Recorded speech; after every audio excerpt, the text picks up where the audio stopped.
એસએમસીના સભ્યો અને મારી સાથે ભણતા મારા વહાલા વિદ્યાર્થી મિત્રો, મારું નામ સિંધવ માધવી અરવિંદભાઈ છે. હું ધોરણ 6માં અભ્યાસ કરું છું.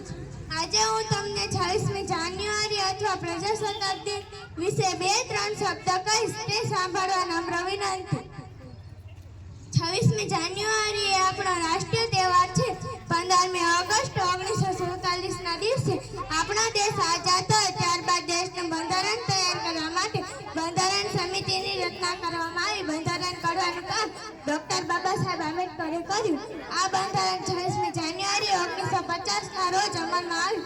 આ દિવસથી ભારત સાર્વભૌમ પ્રજાસત્તાક રાષ્ટ્ર બન્યું. ત્યારથી દર વર્ષે આ દિવસ રાષ્ટ્રીય તહેવાર તરીકે ઉજવવામાં આવે છે. 26મી જાન્યુઆરીના દિવસે સવારે શાળાઓમાં અને સરકારી કચેરીઓમાં ધ્વજવંદન કરવામાં આવે છે. રાષ્ટ્રીય ધ્વજને સલામી આપવામાં આવે છે. રાષ્ટ્રગીત ગવાય છે. દિલ્હીમાં લશ્કરી વાહનો સાથે લશ્કરી ત્રણેયની પાંખોની પરેડ થાય છે. તેની સાથે જુદા જુદા રાજ્યોના તેમજ સાંસ્કૃતિક ઝાંખીઓ બતાવવામાં આવે છે. રાષ્ટ્રપતિ પરેડની સલામી ઝીલે છે. શાળાઓમાં અને સોસાયટીઓમાં કાર્યક્રમો યોજવામાં આવે છે. રેડિયો કે ટીવી પર દેશભક્તિ ગીતો અને કાર્યક્રમો રજૂ કરવામાં આવે છે.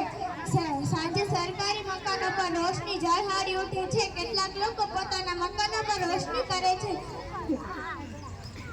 પ્રજાસત્તાક દિન રાષ્ટ્રીય ભાવનાની પ્રેરણા આપતો તહેવાર છે. અસ્તુ. જય હિન્દ, જય ભારત.